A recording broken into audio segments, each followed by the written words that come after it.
Subscribe करिए हमारे channel target UP TET CTET को और बेल आइकन को दबाइए।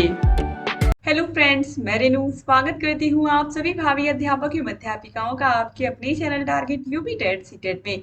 दोस्तों, आज की इस क्लास में हम पढ़ने वाले हैं आपके डीएलएड 4th सेमेस्टर के फर्स्ट पेपर आरंभिक स्तर पर भाषा एवं गणित के पठन लेखन क्षमता के विकास के अंतर्गत आपके क्वेश्चन नंबर 151 से क्वेश्चन नंबर 150 तक हम देख चुके हैं। 3 पार्ट में आपके पवन सीरीज के सारे प्रश्नों को मैं खत्म कर चुकी हूँ पढ़ा करके। डिस्क्रिप्शन बॉक्स और कमेंट बॉक्स में आपको लिंक मिल जाएगी।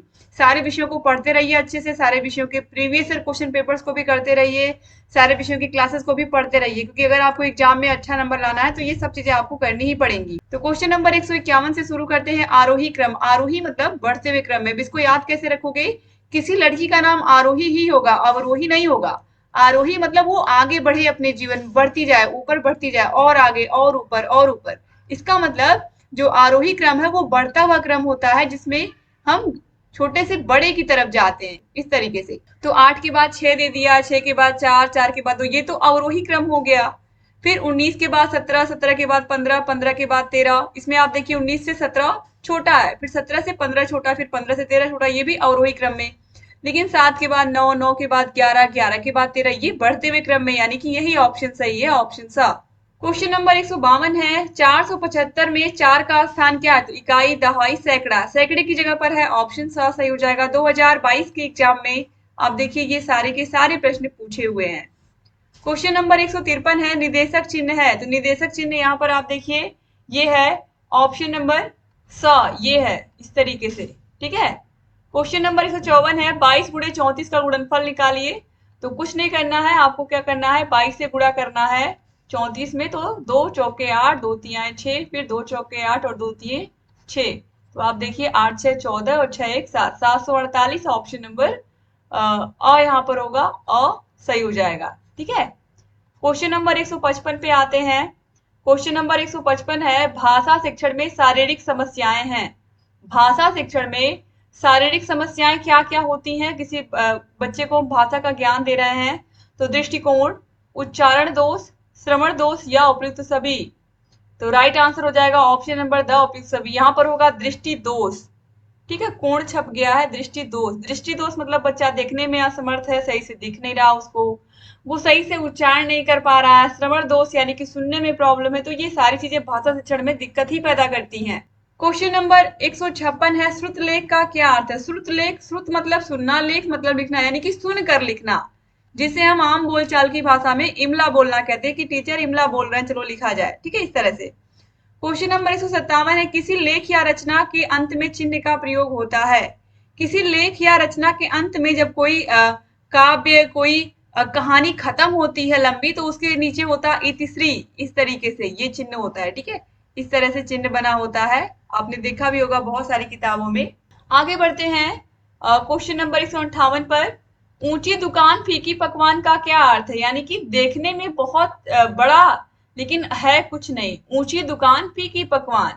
तो यहाँ पर वाह है आडंबर, दिखावा बहुत है लेकिन कुछ है नहीं पास में। क्वेश्चन नंबर 159 है। वायु का पर्यायवाची है हवा, पवन, अनिल या फिर सभी। तो राइट आंसर है ऑप्शन नंबर द, ये सभी। क्वेश्चन नंबर 160 पे आते हैं। तरणी पर्यायवाची है नौका का, नदी का, निडर का या फिर नारी का। तो राइट आंसर दोस्तों हो जाएगा नदी का। तरणी और तरणी दोनों दिया होता है, तो यहाँ पर देखिए एक का अर्थ नदी होता है, कहीं कहीं आप देखोगे तो दोनों का अर्थ नदी होता है, तो आपको कंफ्यूज नहीं होना है, तरणी या तरनी। मिलनी इस तरह का प्रश्न आता नहीं है जिसमें ज्यादा कंफ्यूजन हो दोस्तों, तो आप परेशान मत होइएगा। आगे बढ़ते हैं क्वेश्चन नंबर 162 पर। भित्ति का पर्यायवाची है। भित्ति मतलब होता है दीवार। जैसे आपने पढ़ा है कोशिका भित्ति किसमें पाई जाती है? जंतु कोशिका में या पादप कोशिका में। भित्ति मतलब दीवार ही होता है, तो यहाँ पर ऑप्शन नंबर ब जो है दीवार, ये राइट आंसर हो जाएगा। अब इसके बाद देखिए अगला क्वेश्चन है। क्वेश्चन नंबर 163 है। भीति का अर्थ है अपर्यायवाची है। भीति मतलब होता है डर। यहाँ पर भीति है, यहाँ पर भित्ति है, ध्यान दीजिएगा, भीति मतलब डर होता है। आगे बढ़ते हैं क्वेश्चन नंबर 100, इसी को हम भय भी बोलते हैं, भीति को। क्वेश्चन नंबर 164 है। तालाब का पर्यायवाची तड़ाग, जलाशय, पुष्कर या सभी। तो राइट आंसर है ऑप्शन नंबर द, सभी। क्वेश्चन नंबर 165 है। जागरण का विलोम है। जागरण का विलोम निद्रा, जुड़ना, धीमा या विनम्र। तो जागरण मतलब जागना, निद्रा निद्रा मतलब सोना, नींद, ऑप्शन आ सही हो जाएगा। क्वेश्चन नंबर 166 है, तिमिर का विलोम है। तिमिर मतलब अंधेरा और तिमिर का विलोम हो जाएगा प्रकाश, यानी कि अपोजिट, ऑप्शन आ सही हो जाएगा। क्वेश्चन नंबर 167 है, जो बहुत कठिनाई से मिलता है। दुष्कर, दृढ़ प्रतिज्ञा, द्रुतगामी या फिर दुर्लभ। जो बहुत ज्यादा कठिनाई से मिलता है उसे हम कहते हैं दुर्लभ, ऑप्शन ब सही हो जाएगा। क्वेश्चन नंबर 168 है, अनुचित बात के लिए आग्रह कहलाता है। अनुचित बात के लिए आग्रह, दुराग्रह, दुखद, दलाल या दशमी। तो राइट आंसर हो जाएगा दुराग्रह, ऑप्शन आ सही हो जाएगा। क्वेश्चन नंबर 169 है, पंचवटी में कौन सा समास है।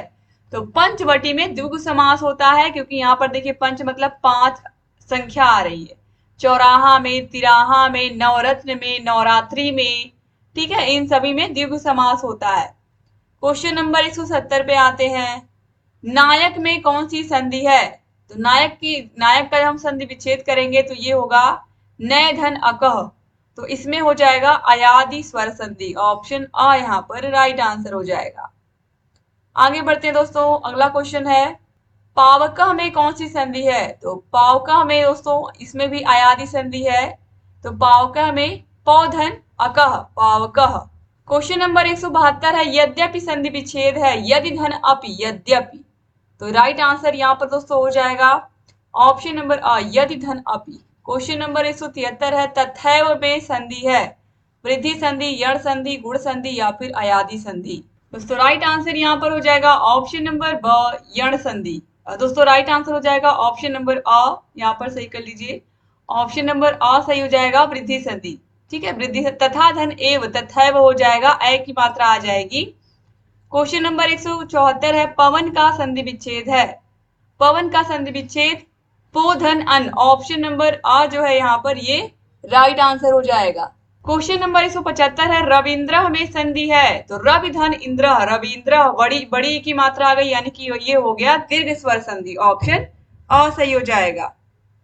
क्वेश्चन नंबर 176 है, देवेंद्र में संधि है। देव धन इंद्र, देवेंद्र, इसमें हो जाएगा गुण संधि। क्वेश्चन नंबर 177 है, इको यण किस संधि का सूत्र है। तो यण संधि, आप देखिए यण लिखा हुआ है, क्वेश्चन में ही आंसर छिपा हुआ है, ऑप्शन ब सही हो जाएगा। क्वेश्चन नंबर 178 पे आते हैं, आद गुण किस संधि का सूत्र है। तो आद गुण, गुण संधि का, ऑप्शन अ सही हो जाएगा। क्वेश्चन नंबर 179 है, उत्साह है भाववाचक संज्ञा, गुणवाचक संज्ञा, क्रिया या कोई नहीं। तो ये एक तरीके से भाव ही है, उत्साह, खुशी। क्वेश्चन नंबर 180 है, करुणा है, दया, करुणा, ये सब क्या है, भाववाचक संज्ञा के अंतर्गत आएंगे, ऑप्शन स सही हो जाएगा। क्वेश्चन नंबर 181 है, दयनीय में प्रत्यय है, य, नीय, नीय या फिर ईय। तो राइट आंसर दोस्तों यहाँ पर हो जाएगा ई, ऑप्शन द सही हो जाएगा। प्रत्यय पीछे लगता है और उपसर्ग आगे लगता है। क्वेश्चन नंबर 182 है, प्र उपसर्ग से बना शब्द है। प्रश्न, प्रहार, प्रसन्न या फिर उपयुक्त सभी। तो राइट आंसर दोस्तों यहाँ पर हो जाएगा ऑप्शन नंबर द, उपयुक्त सभी। क्वेश्चन नंबर 183 है, निम्न में से हवा का पर्यायवाची नहीं है। अनल, समीर, वायु या अनिल। तो अनल ये हवा का पर्यायवाची नहीं है, ठीक है।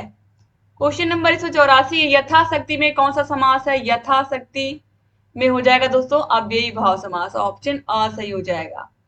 क्वेश्चन नंबर 185 है, कृष्ण सर्प में कौन सा समास है। अव्ययी भाव, कर्मधारय, द्विगु या फिर बहुव्रीहि।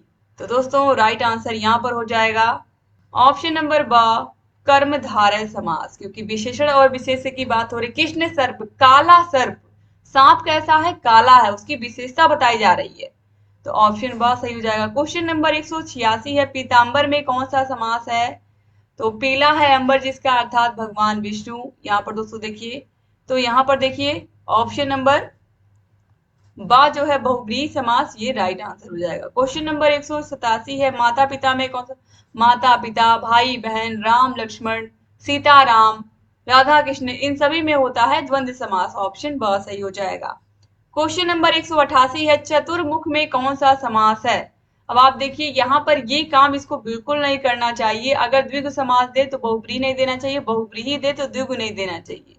अब चार है मुख जिसके, अर्थात भगवान ब्रह्मा की बात हो रही है, ठीक है। और यहाँ पर आपके सीरीज में ऑप्शन बा को सही दिया है, तो 4 है मुख जिसके अर्थात भगवान ब्रह्मा, ऑप्शन द यहाँ पर सही हो जाएगा। ठीक है, अगर बहुब्रीहि नहीं दिया होता यहाँ पर तब हम द्विगु समास लगाते, लेकिन अगर बहुब्रीहि दिया हुआ है तो पहले हम बहुब्रीहि को ही प्रायोरिटी देंगे। चतुर्मुख हुआ, दशानन हुआ, गजानन हुआ, इन सब में याद रखिएगा आप लोग कि हम बहुब्रीहि समास लगाएंगे अगर द्विगु समास नहीं दिया है। क्वेश्चन नंबर 189 है, काला घोड़ा दौड़ रहा है, इस वाक्य में काला क्या है? तो काला क्या है? विशेषण है, ऑप्शन अ सही हो जाएगा। आगे बढ़ते हैं, क्वेश्चन नंबर 190 है, जो अव्यय क्रिया की विशेषता प्रकट करता है उसे कहते हैं क्रिया विशेषण। विशेषण क्रिया या उपयुक्त सभी, तो राइट आंसर है क्रिया विशेषण, जिसे हम एडवर्ब कहते हैं। आगे बढ़ते हैं, क्वेश्चन नंबर 191 है, अधिक मत बोलो में क्रिया विशेषण है। अधिक मत बोलो, अधिक मत बोलो या फिर उपयुक्त सभी, तो राइट आंसर दोस्तों यहाँ पर हो जाएगा अधिक। क्वेश्चन नंबर 192 है, निपात है, हाँ जी मत, खबरदार या फिर उपयुक्त सभी, तो राइट आंसर हो जाएगा उपयुक्त सभी। क्वेश्चन नंबर 193 है, इसमें से तत्सम शब्द है यानी कि शुद्ध संस्कृत का शब्द है, आंत्र, अग्नि, उत्तिष्ठ या उपयुक्त सभी, तो राइट आंसर है ऑप्शन नंबर द उपयुक्त सभी। क्वेश्चन नंबर 194 है, इसमें से तद्भव शब्द है, अगम, आंच, आग या फिर उपयुक्त सभी, तो दोस्तों यहाँ पर देखिए तद्भव यानी कि इसमें से गलत कौन सा लिखा हुआ है, तो ये सभी तद्भव शब्द ही हैं, ऑप्शन द सही हो जाएगा। आंच दिया है, आग दिया है, अगम दिया है। क्वेश्चन नंबर 195 है, ब वर्ण का उच्चारण स्थान है, कंठ, तालु, मूर्धा, कंठ, तालु, ओष्ठ या फिर दंत, तो ब आप बोल करके देखिए, तो जब आप ब बोलोगे तो आप देखोगे कि जो ब बोलने पर आपके दोनों ओठ आपस में मिल जाते हैं, तो ये ओष्ठ हो जाएगा। क्वेश्चन नंबर 196, कामायनी के रचनाकार कौन है? जयशंकर प्रसाद है और एक महाकाव्य है। क्वेश्चन नंबर 197 है, मनुष्यता में है, जातिवाचक संज्ञा, भाववाचक संज्ञा, व्यक्तिवाचक संज्ञा या फिर उपयुक्त सभी, तो मनुष्यता में है भाववाचक संज्ञा। क्वेश्चन नंबर 198 है, पर्वत है, जातिवाचक संज्ञा, व्यक्तिवाचक संज्ञा, भाववाचक संज्ञा या फिर कोई नहीं, तो राइट आंसर दोस्तों यहाँ पर हो जाएगा जातिवाचक संज्ञा। क्वेश्चन नंबर 199 है, भाषा की इकाई है, लिपि, व्याकरण, ध्वनि या समास, तो भाषा की जो इकाई है वो है ध्वनि। क्वेश्चन नंबर 200 है, हिंदी वर्णमाला में स्वरों की संख्या कितनी है? तो हिंदी वर्णमाला में जो स्वरों की संख्या है वो है 11। दोस्तों इस तरीके से आप लोगों ने टोटल 200 क्वेश्चन कंप्लीट कर लिए। उम्मीद करती हूँ कि क्लास आपको पसंद आई होगी।